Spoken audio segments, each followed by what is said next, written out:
Good morning, good afternoon, good evening, and welcome to 1% Better, where we take a look at hidden stories in sport. I'm Xylon, and I'm joined today by Dr. David Lipman. His medical question for us to verify that he's a medical doctor is, what organ uses 20% or about 20% of the body's total energy, despite being only about 2% Brain. of body weight? Brain. Clearly using yours. Yeah, well, it's a classic one. That is a very classic one. And I'm guessing that's because of the important role that it plays. And I have this, not a theory, I think it's actual science. Do you know often people don't fill in context in conversations, in marketing briefs? They just expect you to know stuff. And I think it's because the brain is trying to conserve energy. So what you already know, the brain fills in the gaps, not knowing that you have not filled in the gap for the other person that you're asking help from. That's why we're often bad at bringing context, I think. No, I think it's just because we're bad at communicating, mate. There's an exercise I did. Hind Crick, previous guest, had me do this exercise when he was running a course for us, and he got us to write down how you would make a slice of toast with butter on it. I remember we talked about this. Yeah. What were the results? Point is, well, there's assumptions. So you'd say, cut the bread, put it in the toaster, toast it, and then put the butter on it. It's like, where's the butter from? Where do I get the bread? How do you want it cut? How many slices? How long is the toaster on for? How thick do you want that? So there's all this context that is actually really important for how you make the toast, right? If we think of the toast as not one homogeneous thing, do you want it completely charred or do you want it almost still fresh? Is it frozen or is it not? Where did you get the bread from? What type of bread is it? How am I doing that? Is it just butter or am I adding stuff? Like how much butter am I putting on it? Context. Am I making it a sandwich? Or well, that's all that stuff, right? So there's an assumption that you just think that people see the vision the same as you. I've worked, and we talked about this offline the other day with people in our previous role, where I would give them almost no context, because they would give me 10x anything I could give them. They would bring back something better. I'd be like, hey, I wrote roughly this, and they were so good, they would bring me back something that was better, right? So some of it is about communication, and part of communication could just be an implicit understanding that we have, so we might, in sporting context, it's a look, right? They often talk about this, like, I play with him a lot. I just look at him, we know, right? So it's that is still a form of communication, but it's just an implicit understanding. And it's the assumption that there is an implicit understanding that I think is the issue, not necessarily about conserving brain energy. But the reason the brain uses so much energy is it's just very metabolically active, man. It is basically doing everything all the time. It is regulating everything that we're doing at all times. When you do an endurance event like a marathon or ultra marathon or whatever, the maths goes out the window towards the end when you're very fatigued and you're very tired. Is that because obviously you have limited in the amount of energy you use and the brain's literally just using it for what is really, really important, like to keep you alive? Well, I think fatigue is manifesting that. That's right. So like if you think about fatigue, without speaking specifically about different types of fatigue, but like we think fatigue globally, you make bad decisions when you're tired, right? Like that's, and you struggle with basic functions when you're tired. Now that's irrelevant of the source of the fatigue, right? If we keep you up for 48 hours or if we get you to run a marathon or something like that. Interestingly, there was a paper released, I believe it was from, I think it was a Toronto Marathon. It was certainly, I think it was Canadian Marathon, or maybe not. Maybe it was somewhere up. Anyway, it doesn't matter where it was, but they scanned people's brains pre and post marathon, and they found there was a significant reduction in some of the myelin in the brain, which is like basically the way to think about the brain cells and the neurons in the brain is that they're like a wire with insulation around it, and the insulation is actually fat, and it's called myelin. It's the myelin sheath, and the myelin actually reduced in size, so there's like a reduced white matter in the brain post marathon, which recovered, but there's a significant energy requirement for running a marathon, and the brain uses a bunch of it. So yeah, it's fascinating to see that. Yeah, my wife actually texted me last night because she's in Mauritania at the moment, and we are doing renovations at home. Mauritania, up in North Africa. Is that? Very north of Africa, on the border of never Senegal. Heard of that. Yeah, never. Mauritania. Well, I mean, I couldn't point it out to you before she went, but I definitely heard of it. Anyway, she's doing some public health work there, and we're doing renovations at home at the moment. And you might hear in a second or two building crashing, things in the background if you hear. Anyway, she texts me about some budget stuff for the building, but I've had an exhausting week between managing the building, balancing client work, all while looking after a little puppy that is now fast asleep at my feet, 10-week-old Willow. Shout out to all the listeners who asked about Willow, by the way. I did redirect them, I think, to 2 episodes ago. Right at the end of the episode, she makes an appearance. So shout out to the listeners who asked for that. Anyway, my I think point is, Pablo Almeida made a comment to that effect. I think he came to YouTube to see it specifically. Pedro Almeida. Yeah, that's what I said. You said Did I say Pablo? Oh, jeez. Oh, I'm so sorry. Pedro Almeida came specifically to YouTube to see that, when he usually listens on the audio only, and he can't see how red I am in the face at the moment, which is good. To give listeners context, we made that mistake genuinely a few weeks ago, and we apologize, calling Pedro Pablo, and now it's just happened again. Anyway, quickly, I'm telling a very boring story. My point is, she texted me, I've been exhausted this week managing building, looking after a puppy, and client work. Last night she wanted to talk about budget stuff, and I was just like, I'm fatigued, I'm exhausted, I'm going to make mistakes. Like, in this state, I'd rather do it first thing tomorrow morning when I'm fresh. Did the budget this morning, I was alert, I was fresh, bang on. So to speak to what you were talking about, making bad decisions when fatigued, etc., etc. Anyway, that we've gone off on a tangent and a medical question. I love it when that happens. I did mention ultra marathons, and the maths goes out the window. We spoke to someone about that recently. Rachel Entrican was on the podcast, representing Precision Fuel and Hydration, one of our partners on the podcast. She came on a couple of weeks ago to talk about defending her title at Cocodona at 250. And did she defend her title, David? Yeah, I mean, I watched portions of this. I was definitely not watching on the tracker, all that stuff. It was pretty crazy. I mean, so Alistair Courtney actually asked, he commented on the episode, and he said, new Cocodona 250 record holder now. Would be good to get some post-race feedback after this. We haven't reached out to Rachel. She's doing the podcast rounds at the moment. So there's a couple of reasons for that. I think, just to tell people how the sausage is made, like, I don't like to rehash stuff. I want people to do a unique interview here, because it's not exciting for them and it's not great for the listeners. So I haven't listened to any of her post-race stuff yet. I know Precision did some stuff with her, so you can go check out the Precision YouTube channel. She's also been on all the major trail running podcasts, a Single Track. Can't remember what Dylan Bowman's one. It eludes me, but yeah, Dylan Bowman's one as well. So if you look up Dylan Bowman's podcast, he's had her on as well. So I think those would be good interviews. So she will do that there. We're probably not going to get her on for those reasons.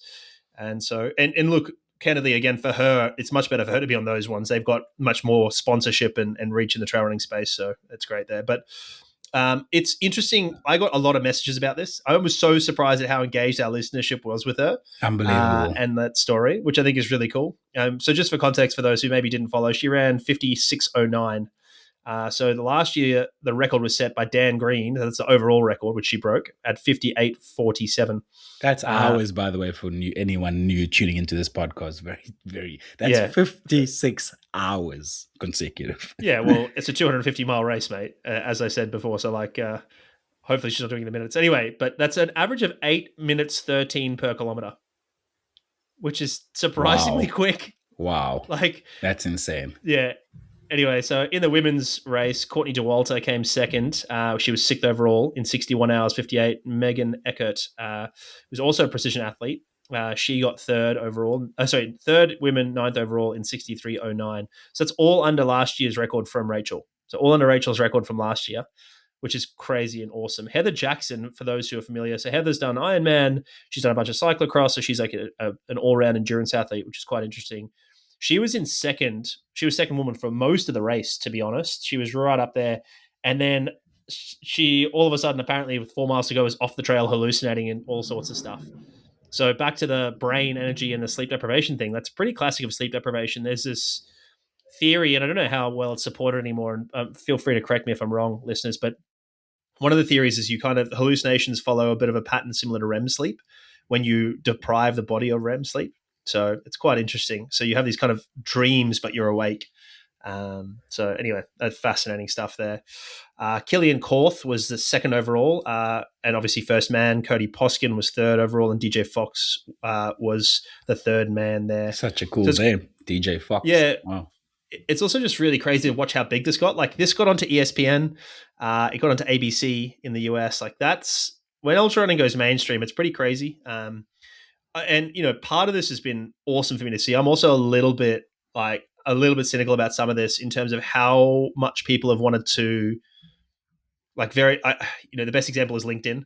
Rachel Edrican did this thing. Let me tell you what that means about that thing, right? Is like sort of doing that. There's been a lot of like secondary people trying to sort of, I wouldn't say profit, but like use it as a starting point. And I think, it's not always in good faith, but it's great that, when that happens to you, it's a great thing. It's great for Rachel, and it's great for Precision, of course, as well. And if you do want to be like Rachel, you can see her fueling plan. It's been shared on social media, which is amazing. The amount of work that goes in to capture that is ridiculous. So like kudos to the Precision team on capturing it is unbelievable, and putting it out as content.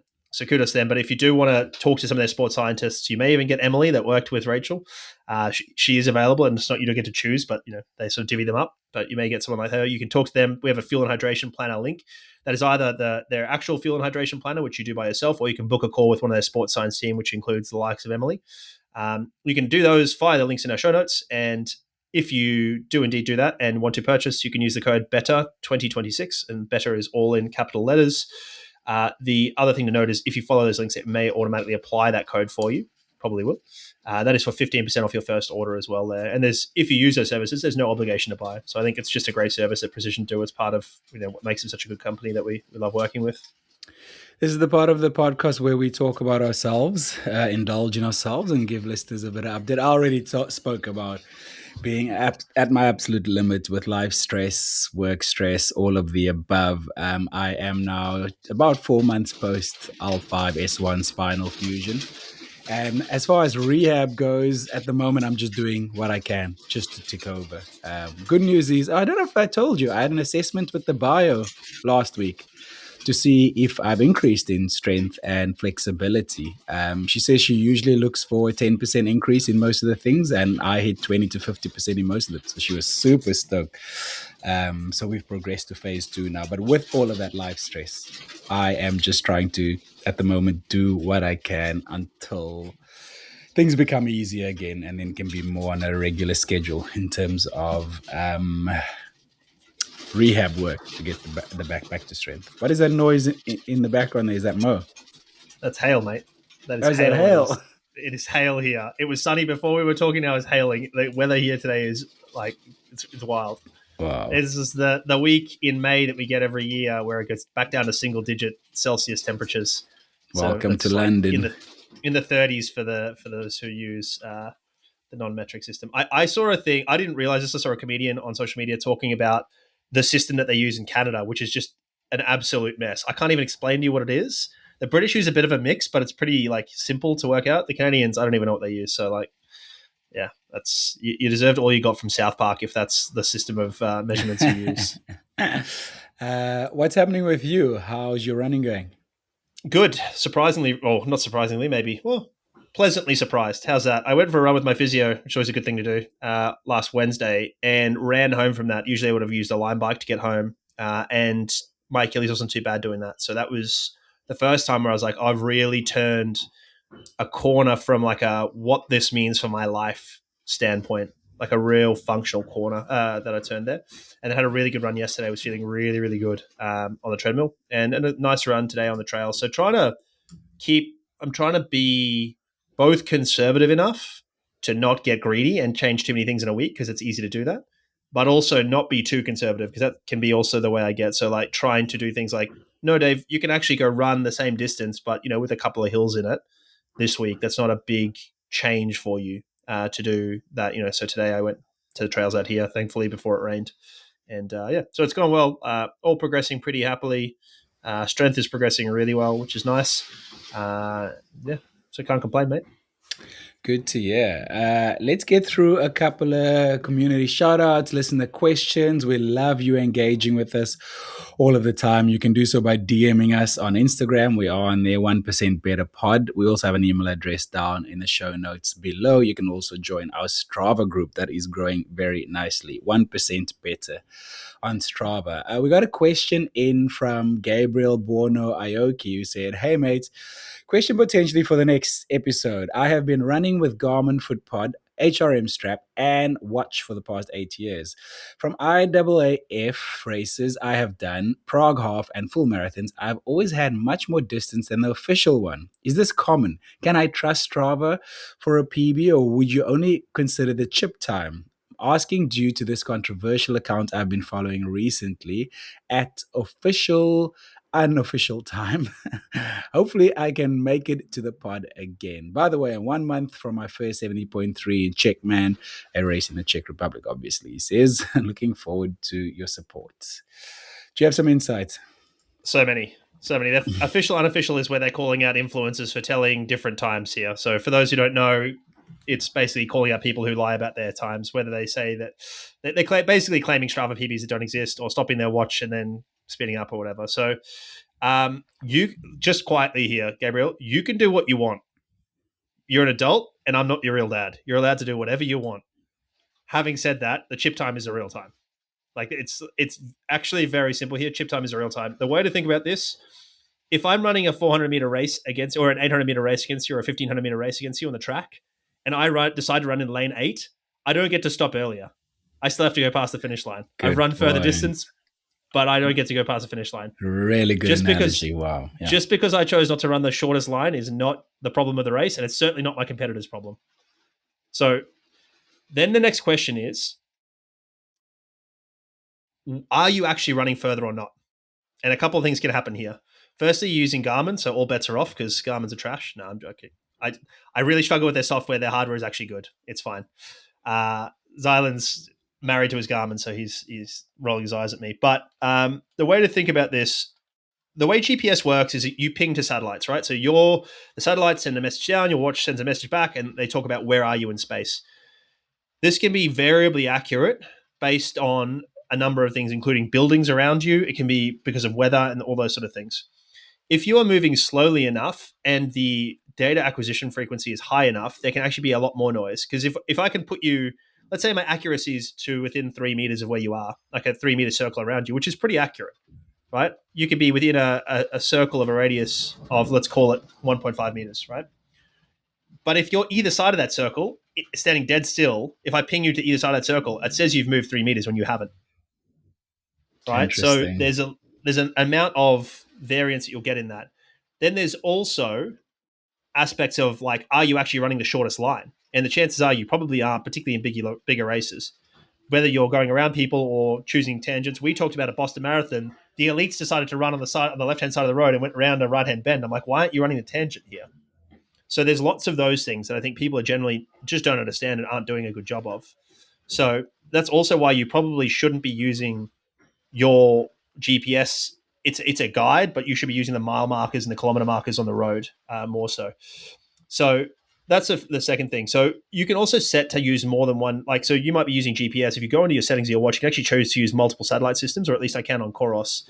So there's different satellite systems. There's BDS, I think it is, which is the Chinese one. There's GLONASS, which is Russian. And then there's GPS, which I don't know where it is based. But like you can use different satellite systems to improve accuracy. But I mean, this is the whole thing. And this is part of why we're talking about this now. Is like the easy answer here, if you really want accurate stuff, like this is actually what Stride does. So Stride's precision and accuracy is actually probably better than GPS in some respects for how far you've actually run. So when you can go in your settings of your... Well, it's measuring how far you run. It's measuring your footpath movement. Okay. So it knows how far you've run. It's you. It's on your foot. Yeah. Exactly. Okay. It's 100% on your foot, which is much more accurate when you get to things like moving between treadmills, because, again, you need to calibrate treadmills, and they may not be that well calibrated. It's more accurate when you've got bad GPS. So, like, New York City is a classic example, or through Canary Wharf in London is a really good example as well. So in those contexts, you might be better off using Stride to get a reproducible distance. I know Marco Altini got so fed up with GPS, he now uses Stride for distance. He just goes like, this is my distance measure. I know it's the same every time. Now, he may run further than the distance of the race, which is a different problem, but he knows that at least he's run the distance he's run. So that's a setting you can change your watch as well to use Stride for distance rather than GPS or something else for distance. So, awesome. So there are no dead spots, essentially. Well, it's not using a signal. Right? It's measuring from your feet. So that's a key thing there. So I think, no dead spots. And so thank you to Stride. Thank you for the question, Gabriel, and thank you to Stride for sponsoring the podcast. And the two have worked well there to explain the difference there. And so he's got a Garmin foot pod. I'm sure it gives some dynamics, but I don't know if it does a distance measurement in that context. I don't know if you have that ability with Garmin. I'm not familiar with the foot pod from Garmin. If you do want to check out Stride, we do have a link in the show notes down below. By the way, we had a really good conversation with them, and they are absolutely loving this community. So please show them some love. Click on the link and check it out. We do have some community shout outs to get through. First one is previous guest on the podcast, professional triathlete Eloise Deloitte, raced in Italy over the weekend at Challenge Cesenatico 70.3. She got fourth there. Also, shout out to Lyle Rockman, who raced the VW half marathon in 1:42 as a training run over there. Yeah, I think he did an event recently as well, like maybe 2 weeks ago, something like that. So yeah. Then we had Martin Bach ran the Copenhagen Marathon in 3:43. Apparently, he had a really tough day and bonked. So apologies there, Martin. But if it's a fueling issue and you feel like that, then go check out Precision. But otherwise, fingers crossed, back to the drawing board, and hopefully things go a little bit better for you next time. If you do have questions, please do reach out to us. You can email us if you want us to try and if you think we can help. Happy to try and help if you think we could add anything there, Martin. But email us DMs on social media. We had Johanna de Groe as well, so she got third in the Almere Tri 100 triathlon. So great work there from Johanna. Shout out to Rudy Becker, who got third in his age group at the GP Bern. And then Emmanuel Katsanis, the podcast's senior data specialist, ran the Toronto 10K in 44:33, which is his best 10K in 13 years and his best 5K this year. So apparently he didn't warm up. And if you look at his splits, he sort of said he warmed up as he progressed along. And if you can see it, you can see he gets progressively quicker in his splits. And I reckon that's actually not a best effort for him. I reckon he's got a little bit of meat on that bone. If he could have run a little bit faster earlier, I think he'd run a little bit quicker. And then also shout out to Phil Coleman, who ran the Terranure 5-miler in 33:49. We got a question in here from Lustam Kozu, who DM'd us, who said, "Hello, gents. Based off of some of the episodes I've been listening to, is there something I'm missing in terms of getting sick with the flu virus post-marathon? I know that the body is under massive stress, the immune system is vulnerable, etc. I've just had 4 friends post-marathon get sick, so I'm wondering about this. I just wanted to know, is there anything like any signs behind the fitter you are, the more vulnerable you are to catching a virus?" Yeah, so if you'd asked me this maybe a month and a half ago, I would have said, "Yep."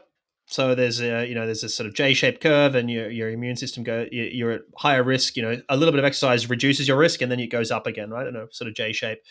I've got a newsletter dropping soon on this exact thing, where talking about the immune system. It actually looks like that's not the case. Is the sort of long and the short about, but.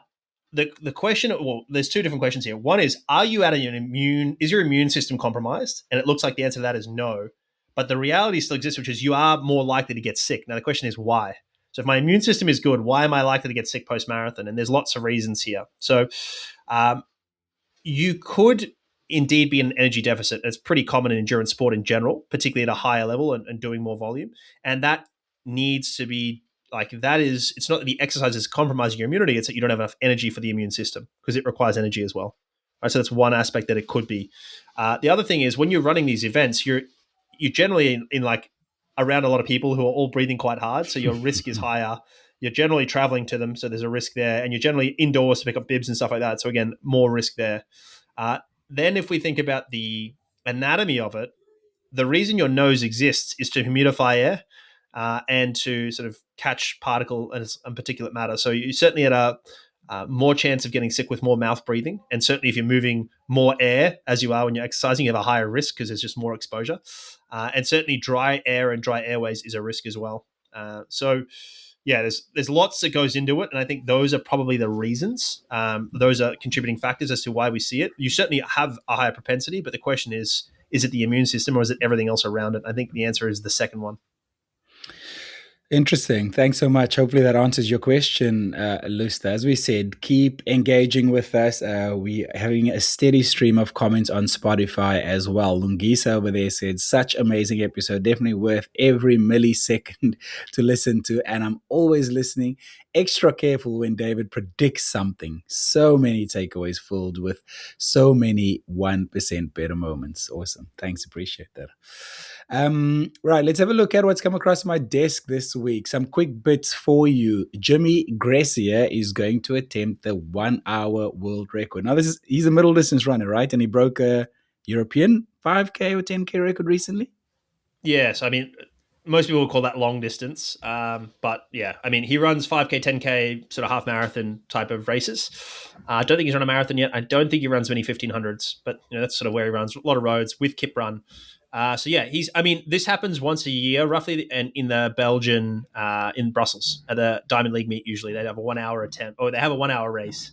It's often a world record attempt because they don't run many of these. So I know Sesemann tried this. I'm really meh about this. I really don't care. Like, the problem with the elites is it's too close to a half marathon. So in you or me, it'd be interesting because it's different, but in them, it's like it's a half marathon. It's just not different enough. So it's a much less popular record because it's not common and it's too close to that. So it's currently, for those who are interested, it's currently 21.33 kilometers or 13.25 miles is a world record. It's set by Mo Farah on September 4th, 2020 in Brussels. So that's, for what it's worth, Jimmy will probably run that. He'll probably run further than that. He's got better technology at least. So yeah. And then I found this very interesting. I'm going to keep an eye on this. I think we talked about it before. There's going to be a trial of changing the rugby ball size in women's rugby. That sounds interesting.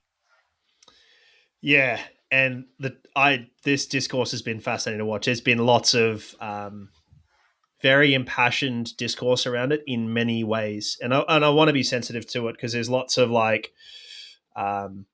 strongly charged feelings around it. Basically, the current rugby balls that are used by basically, I think, teenage boys. I don't know what age exactly they start using a size 5, all the way up through professional men's, and then women after. I don't know when they start using bigger balls either. I haven't done a lot in the women's game, but it's a size 5. They are talking about making a size 4.5 ball, 4.5 for the women. The reason, and it would be the same weight. The reason is that it would be smaller, so their hands would better match it. They'd be able to hold it with one hand more, so the handling would improve. We would see better continuity of the game. The product would be better. That is the thinking behind it.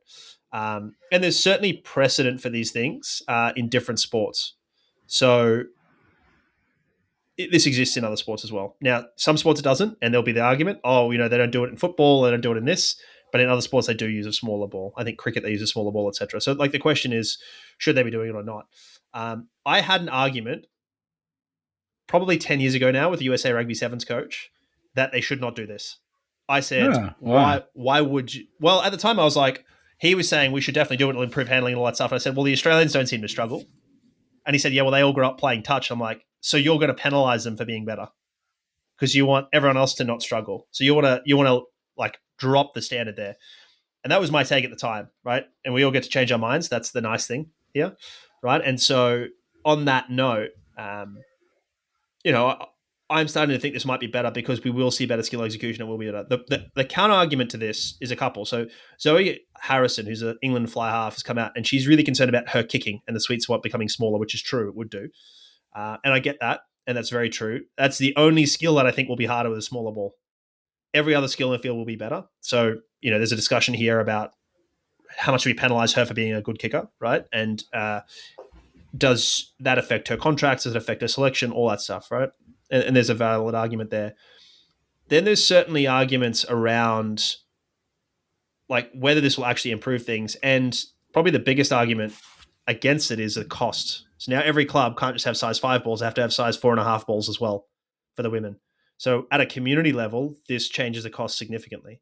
So in that context, I actually think that the 4.5 is probably it feels funny to me. It almost feels like that should be for professionals only, and that we use a 4 for the women's game. Otherwise, or we bring the 4.5 in as a standard size for younger people, so that there's more 4.5s around.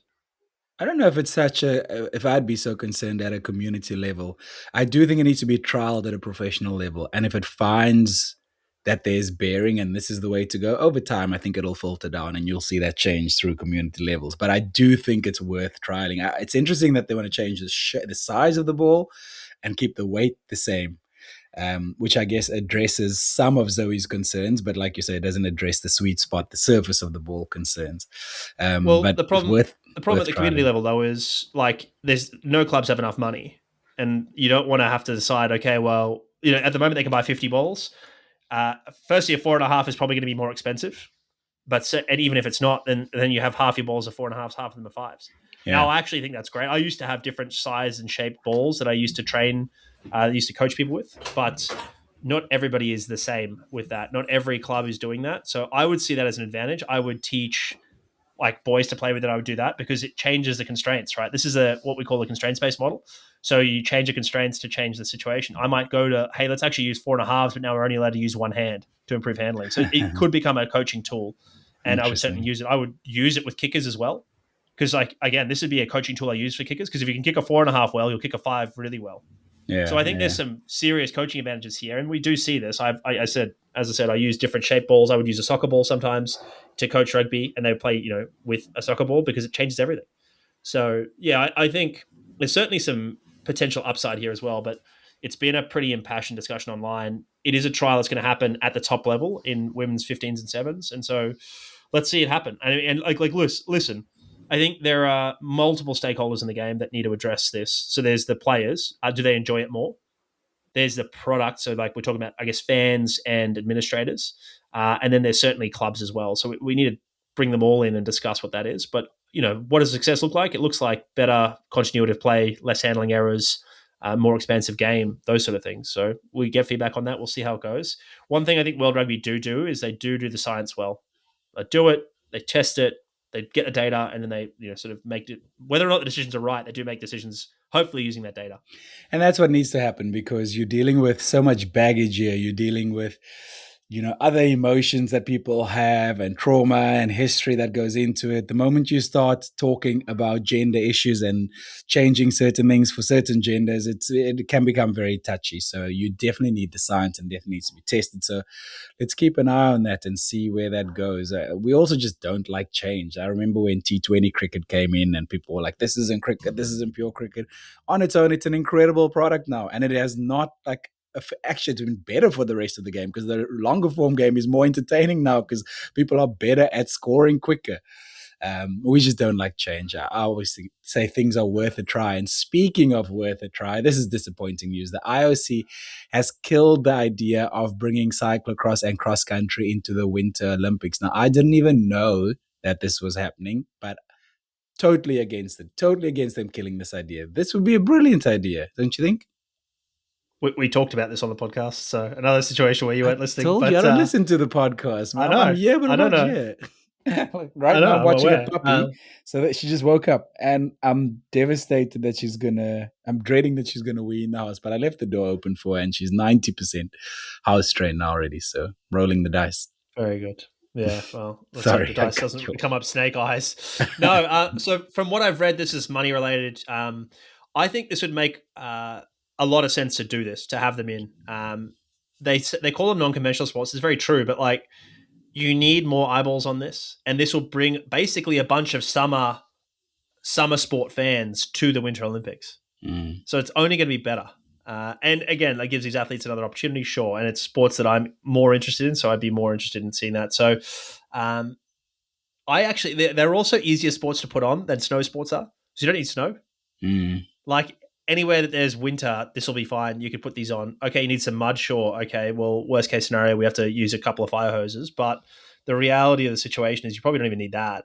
Generally, where And there's snow, so there'll be mud. If there's snow in the vicinity, I'd imagine.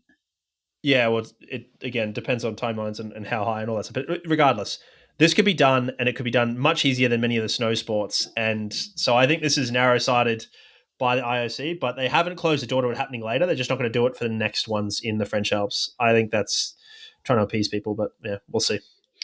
You mentioned that you were going to watch Transvulcania over the weekend. Like, what is Transvulcania and what happened?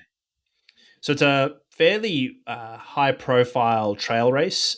It goes across the island of La Palma in Spain, or Spanish island of La Palma. Uh, Previous guest Peter Engdahl was running there, so he talked about doing that with me when we had the interview there. This was a really good weather year, really good weather day, but certainly a good weather year because I had the races earlier in it. So basically, every course record fell. So Wow. there's shorter races. There's the 21K, then there's a marathon distance, and there's the full distance, which is like 72Ks. There's also a vertical kilometer race, and every single record fell, men's and women's, across the whole weekend. So really, really good weather day, and by quite a bit. So in the men's, David Sinclair won. That was more than 20 minutes under the 11-year-old course record. 20 minutes, which is huge. Peter Engdahl got second, also under the previous course record. Third place was 10 minutes under the previous course record. That was Nadia Maguette. So the first six were all under the course record, and there was 8 minutes only between second and sixth. So it was Wow. really crazy racing up the front of the men's race. In the women's, this is the long race.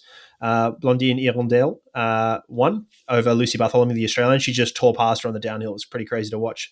They were both under Ruth Croft's course record, and they were the first two women under 8 hours. And then Kilian Jornet's lovely wife, Emily Forsberg, was third in her return to racing after a couple of children. So she sort of returned a few times between children, but this is after her latest child.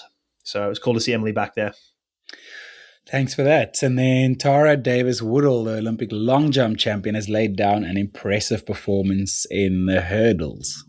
Yeah, so for those who don't know, Tara Davis-Woodhall, she's been dominating the long jump.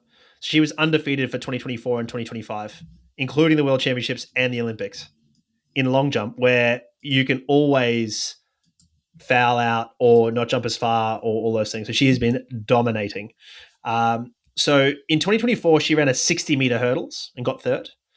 But she was actually previously a hurdler. So 2021 was the last year she really focused on the hurdles prior to the Olympics. So she recently ran 12.99 into a 1 meter an hour headwind when her PB is 12.75. So she's obviously doing a bit of hurdles now. So I'm interested to watch her progress. She's got a great Instagram, worthwhile checking out if you're interested. She's really good on there. And I think I was thinking about this in terms of like, is she just returning to the hurdle? So she just want to hurdle again, which is a distinct possibility. And we're seeing this a little bit from athletes who, like Femke Ball's going to the 800, Sydney McLaughlin's going to the 400. We're seeing a little bit of this. And some of that's Olympic cycle related. So they do it for a little while and they can go back depending on how bad it is. I mean, her hurdling is probably going to help her long jump with the exception of if she gets injured, but you can get injured jumping. Jumping's quite high force and therefore high risk. But it may just be that she's going back, but it also could be just like phase of the season, keep it fresh, keep training, and then head back to it, right? Because most track and field events are similar biomotor abilities. Like the skill is different, but in terms of like speed, power, most track and field events require speed, power. There's very few that don't require it. Like even to some degree, the long distance stuff does. Like if you can't run a 50-something second 400 to finish off your 10K, you're not winning the 10,000 meters as a man. Maybe it needs to be like, so yeah. It's so interesting. She must have been impressive for a while now because I just Googled her and I was like, oh, yeah, that's who I thought it was. She's like, I don't follow athletics that closely, but I was like, yeah, when you said the name, I was like, this is who I think it is. I Googled the picture, came up, and I was like, yep, it is her, to show how good she must be and how visible she must have been the last few years. Well, I mean, she's been, as I said, she's undefeated for years in the long Yeah. jump. So like anytime you watch a long jump competition, she's just dominating it across across Diamond League, across World Champs, Olympics, etc. And then also shout out to Paula Blasi, who won the Vuelta Feminina, the first women's Grand Tour of the year in cycling. I know you've had some dealings with the UAE team, women's team, and you were talking about how impressed you are with them and how professional they are. And I'm very, very impressed with their talent identification and how they've developed athletes, and very impressed with Paula Blasi so far. Yeah, well, I didn't know anything about this. I saw her; she won the Amstel Gold, and that was like a big Yeah. thing. It was a bit of a surprise. She got called up a couple of days before, and it was like a few interviews. She's like, "Yeah, I just turned up and like rode, and it was all good." But she also had a podium performances at the Tour Down Under earlier in the year, and then at Flèche Wallonne, where she was on a podium with Kasia Vidoma and Debbie Vollering. So like arguably the two best in the sport and her. So we probably shouldn't have been too surprised by this. And then looking into it, she's also the Euro Under 23 champ. And third in Under 23 World. So she's very young. She was born in 2003, which made me feel positively prehistoric. But she's obviously there, and she's been pretty public. I mean, she's got a history of as a middle distance runner, and then a duathlete and a triathlete, and then standard story, got injured, started cycling, and got really good. So she's been publicly saying she's not quite there technically yet. And we were having some conversations off air about some other stuff about basically like power upwards only one part of this puzzle, right? You have to technically be in the right positions, make the right decisions from a tactical aspect. So there's lots to this, but she's obviously come along, as you said, like UAE are obviously killing it with her. Like this is really impressive stuff. I'd never heard of her. Now all of a sudden she's won a Grand Tour, Yeah, basically in one of her first couple of years as a pro. I watched the last stage. It was up the Engaluru, which is one of the hardest mountains you will find in all of Europe. And television cameras don't always do the justice in terms of gradient and whatever. This was like you could see the road was at a 45-degree angle on the television camera. It was insane. So super impressive ride from her to get that win there.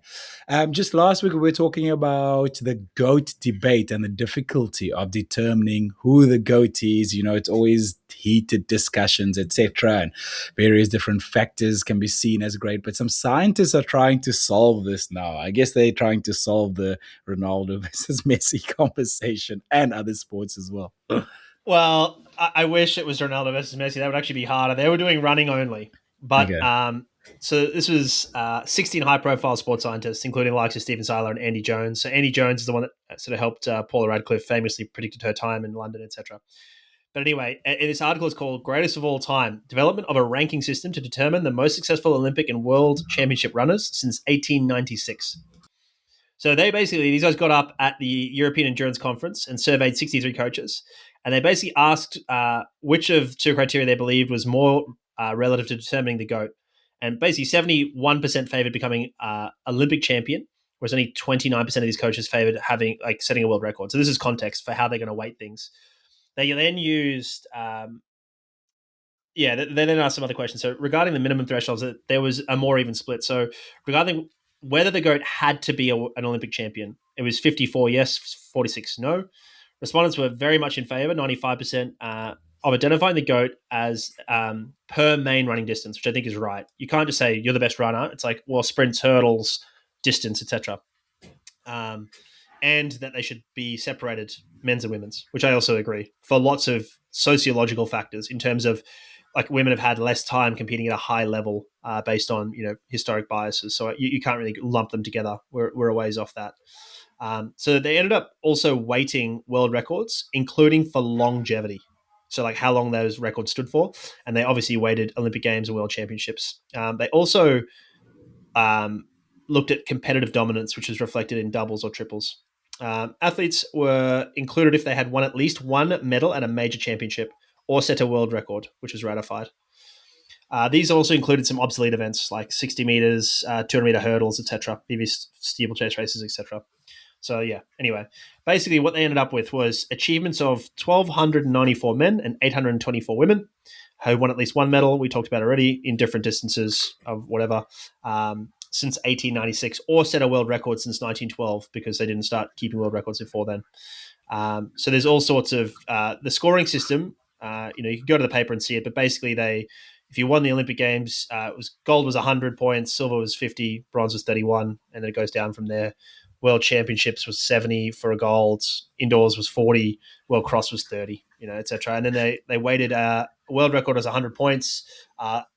They gave an extra weighting of a world record in an Olympics of another 5 points, and then plus 2 points per year for the world record duration. You So again, you can mean see a this. world record in an Olympic year? Or no, No, a world in the record Olympic inside Games. the Olympic Games. Okay. Yeah, so if you won and set a record, because that's much harder to do. So you get the extra weighting there. And then they grouped this by era, which I think was correct, based on different things. So they had the early era, and this is all based on Olympic Games as well. So the early era was like 1896 to 1912. And then they had the interwar era, which was sort of 1920 to 1936. Then they had the post-war amateur era, so 1948 through 1968, the early professional era from 72 to 92, and then the contemporary era, sort of from 96 onwards, kind of how they did it there. So, have you looked at the document? Because if you haven't, I'm going to ask you who you think got the GOAT, I have who won the seen it. GOAT. I saw it. I saw when you It's messaged me the other day unfortunate. as well. Yeah. But Yeah, so I think listeners could guess. Well, in the men's, it's pretty like simple. It's like Usain Bolt, but interestingly, from there, like other people, Kenenisa Bekele. So again, I've always said he's a better runner in many ways than Kipchoge. Now, Kipchoge's a better marathoner, but Bekele's probably a better runner. And there you go. Haile Gebrselassie was third. Michael Johnson, the sprinter, was fourth. Some OGs, Paolo Nurmi from Finland. So he was fifth. Mo Farah was sixth. My favorite, Hisham El Garouj, was seventh.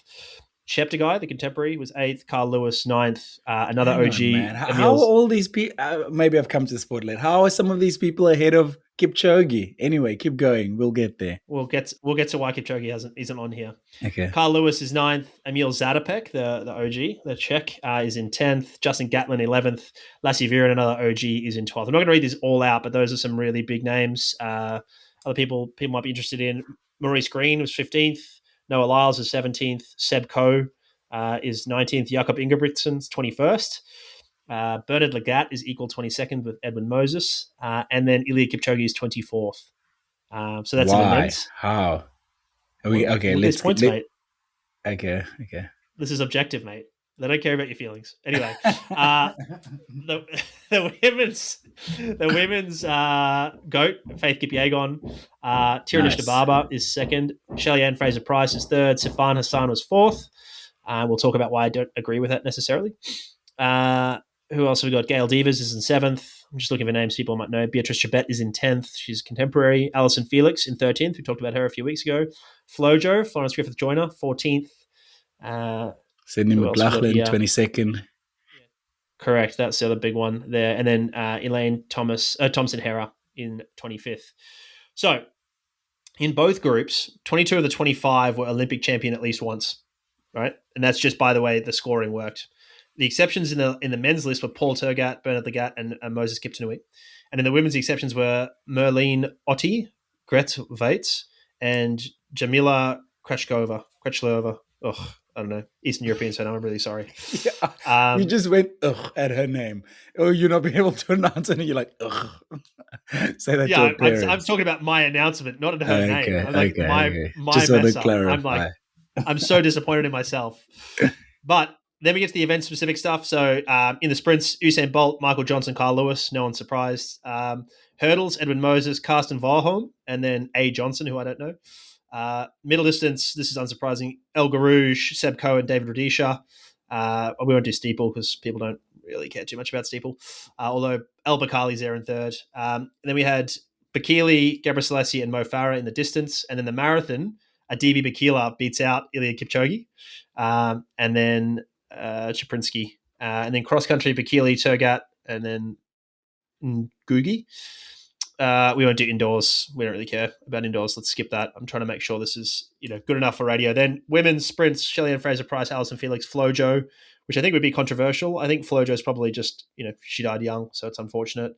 Hurdles, McLaughlin Leveroni is there, of course. Sally Pearson from Australia was third. And then I don't know who D. Muhammad is, but she's from the USA in second. Middle distance, Kipyegon, Kazankina. Yeah, that's generally. And then Casa Semenya in third, the middle distance. We went to steeple, long distance, Tironish Dababa, Beatrice Chebet, and then M. Defar. The marathon, Ndariba from Kenya, Paris Jeptichia, and then Waits from Norway. So that's interesting. Waits was the Norwegian in cross country, Elle Jennings in USA, and then an Ethiopian Wami in third. So what they did here was interesting. They basically looked at the scoring system they had and they ran a bunch of scenarios. So like, what if we change the weighting of these things? And pretty much this stayed robust. And you can see all this in paper. It's amazing what they've done here. It's a great read for data nerds. They had to exclude, and this is where Kipchoge comes in. They had to exclude certain things like basically diamond leagues and world marathon majors. So Kipchoge then just like falls out of it completely because he's just hasn't. I mean, he's won 2 Olympic golds, but that's about it. Okay, I think he won 2 golds in the marathon. He might have. I think he won a track bronze or something like that in the 5,000. I might be wrong there, but point is he hasn't won that many like things that weren't world marathon majors. So whilst we prioritize those, like it doesn't really help. They also excluded non-running events. So Carl Lewis could have been higher because he was a good long jumper, but it's not. This is a running goat, so he doesn't get the thing there. The thing that bothered me is that they didn't really consider range or longevity. And what I mean by this is like it's actually Usain Bolt getting gold 1 in the 100 and 200 is like it's impressive. Don't get me wrong, but that's way different to winning a 1500 5000 double or a 1500 10,000 double, because that range is different. Yeah, yeah. And then with regards to longevity, I was watching an interview today with one of the Manchester United players, Casemiro, who's won like 5 Champions Leagues, done it all, plays for Brazil. He was saying people underestimate Messi and Ronaldo in terms of what it takes to be at the top for that long, because he's played with some incredible players in his life, having won all those things, but none of them have been there for that long. He says people just don't, they underestimate what it takes, the longevity conversation. Yeah, I agree. So I think Safan Hassan probably needs some extra loading. I mean, like performing at the marathon in the 1500 and the 10,000, like that range is particularly impressive. Mm. I think. I also think the longevity is there as well. And the big one that I think was left out that I would have loved to have seen in there, and she's certainly got an argument in my mind for sort of some of the claims to be up there, is Helen Obiri. So Why? again, Why? What has she achieved? What has she done? we'll get there.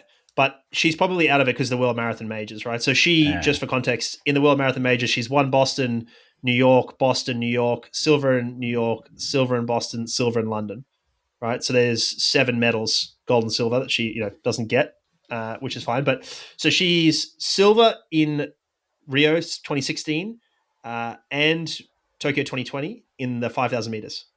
She got bronze in the Paris Marathon 2024. She won world championships in the 5,000 in 2017 in London and 2019 in Doha. She got silver in the 10,000 at 2022 Eugene and bronze in the 1,500 meters in 2013 Moscow. Again, let's talk about longevity. That's wow. 2013 through today, and That's across a 13 range, years. 1,500, 1,500, 5,000, 10,000. Yeah. But she also won some world indoor championships, so 3,000 meters in Istanbul in 2012, and Sopot she got silver in the 3,000 2014. Then she's also won World Cross, which is probably the hardest race to win because you've got the most people competing in it. You got 6 people from each country, right? So she won that in the senior race and she got silver in the teams in 2019 in Aarhus in Denmark. So because of the range and because she's won a World Cross, I think she needs to be up there as well. Interesting discussion. For the data nerds, we'll link in the show notes below to that paper, so go and have a look. Another paper we will link to is one we're about to talk about. We talk a lot about what drives success in endurance sports. And David, you've mentioned before that things get longer. The gap between men and women seems to close to a degree. And of course, we saw what Rachel Entricken did recently. We talked about that. But you also find an interesting paper with regards to this thing. Yeah, this was called Highly Trained Female Runners Show Greater Durability and Physiological Resilience Than Performance Match Male Counterparts. Right? So that kind of tells the story, as a good paper title should. They took 11 men and women, 11 men, 11 women, and they matched them for the ITRA index and age. So the ITRA index is basically like how well you've performed based on the International Trail Running Association. They've got the scoring system. And they looked at similar competition there based on them, which is one way to do this. We'll talk about some of the challenges there. But they also match them for age, which is really important because I think age plays a role in durability to some degree, just based on what that allows you to do from a lifetime mileage perspective. They had 3 lab visits in 14 days. So they came in day 1, they did a graded exercise test, which is like just a step test on a treadmill. Then on 72 hours after the first test, they came in and did a 12-minute uphill time trial at 12%. So how far can you get at 12% in 12 minutes? Go home, try that. It is disgusting. That is yuck. Then they came back a little while later, presumably towards the end of that 2 weeks, and did 180 minutes on the treadmill, 3 hours on the treadmill at a moderate intensity, just below their first threshold. Interspersed with every 60 minutes, they did time trials uphill. Wow. Right? So one thing they did do here, I want to note, is that because of relative abilities, right? Because we've matched them for relative ability, not absolute ability. So they don't run the same times. They're at a roughly similar proportion of performance in men's and women's fields. So the women covered 36 plus or minus 3 kilometers, and the men did 42 plus or minus 3 kilometers. So you can see there's a difference in distance there. They were fueled at 90 grams an hour, and they tested isometric strength pre and post, both this and their fresh uphill time trial to look at that. So, unsurprisingly, time trial performance declined across 3 hours. 0% surprised by that. But females showed smaller speed decrements than men. And that was a 1% versus 10% change. So that is Wow. that's an actual magnitude. Yeah. and then smaller changes, and this is probably part of what's driving it, in carbohydrate oxidation rates and respiratory exchange ratio. So they were burning similar amounts of carbs, whereas the men's amount of carbs dropped, right? So it's probably that the women are oxidizing fat a little bit better at baseline, is my take on that. Males displayed larger reductions in peak blood lactate, which will be related to the carbohydrate oxidation. And while peak heart rate and oxygen uptake remained the same in both groups, again, looks like men are more carb reliant and women oxidize fat better. So during the prolonged run, females showed greater resilience for maximum isometric knee force, heart rate, and perceived exertion, whereas the running economy decreased similarly. So basically, they're more durable in this context. Biomechanics changed across the run. They actually used Stride for this. So shout out to Stride again. They're being used in the research here. So likely what we saw is a fatigue manifestation. So we saw in them a decreased leg spring stiffness and a decreased stride length, right? So they're probably going to try and limit muscle damage there and limit tendon use to some degree, and an increased ground contact time and cadence. So they're taking shorter steps there. And then one thing here that I thought was like, these are super hard comparisons. We talked already. They've relatively matched them for performance and effort, but men ran further. So it's like, well, do we actually need to control for that, right? And ideally, you'd want 3 arms here, and you'd have a performance matched men with the women. So you'd have relative and absolute performance match. So you'd have 11 women and then 22 men. 11 of those men look like the women in terms of actual performance, and 11 look at them relatively the same in performance. But even in this group here, if you had 3 arms, you'd have 66 lab visits. Like, think about 66 lab. Like, that's a lot. And 33 of those are 3 hours long. Oh, like the amount of time taken the man to hours, execute woman those. hours. Yeah. It's too much. So they are powered. That, the study was powered. I think I read the analysis, the power analysis. They only needed 8 people, so they did 11, not 8 in each arm. So they did a good job here. But it's science is hard, man. But it's really interesting to see that, and speaks to Rachel's result as well. Yeah, exactly. Well, interesting. We've talked about that before, and that seems to check out the more data that's coming out there from it. Anyone in the doctor's office this week? Yeah, sadly, previous guest, Phil Sesemann, he's had to forego his European Champs marathon entry that he gained. So he's had pain since the start of the year. He said, and he released this all publicly on social media, and he said he's got a plantar plate tear, which is actually pretty nasty, of his second toe on his right foot, and with some bone marrow edema, which would make sense of that metatarsal head. So the way to think about this, understanding if you're looking at, for those who are on video, this is your plantar plate is the equivalent of the ball of your foot here. So you got the head, so the big bone here is where he's got some bone marrow edema, and then the plantar plate is what holds us together. So it's a band of fibrous tissue that holds it together. So he's had a bit of a rupture there. So he said he's got 4 to 6 weeks off, and then he'll be okay. He's obviously doing some time in a boot, I would assume, in that time, and not running. So it mustn't be too bad, because he ran London on it. He's had pain for a while, and he'll be back in 4 to 6 weeks. So it can't be terribly bad, but it's quite a nasty injury to deal with, from what I understand. I haven't treated a lot of them, but it's not great. So yeah. Oh, wishful everything of the best. Hope he comes back. He did a great video on Instagram explaining everything, so hopefully he heals up quicker. We've got something for Seen on Social this week. It is where we see someone put something out on social media that maybe needs to be just double checked. What have you found? I've actually also got a corrections corner from earlier that I forgot to mention. Shari Stewart commented on I saw that. commented on last week's episode, correcting me about, I mentioned the 4 joints of the shoulder, and the one I couldn't remember was the one between the scapula and the spine, which is the scapulothoracic joint. And she corrected me there, and I was like, oh, she's right. I loved your comeback to her. You were like, it's very easy to think about it off air. Like, it's very hard in the moment. So no, it is, especially on the spot. Anyway. But so Outside Run posted this about Killian Korth, the guy that got second to Rachel Entrecott, and they mentioned basically something about him using ibuprofen at the time. And I saw that, I was like, oh, that's on the nose. You can't be doing that, because it's a super risk, particularly in an event that long. They subsequently corrected it and made a note of it, which I think was the right play. And I just wanted to highlight this, not because they did the wrong. I mean, okay, yes, they shouldn't have done that. Fine, I agree. But I do not use anti-inflammatories in endurance races. We talked about this with Amy Bolsh, September 27, 2024. Go check it out. It's called Competing Safely in Endurance Events. Do not use these. There is a risk that you basically go into kidney failure.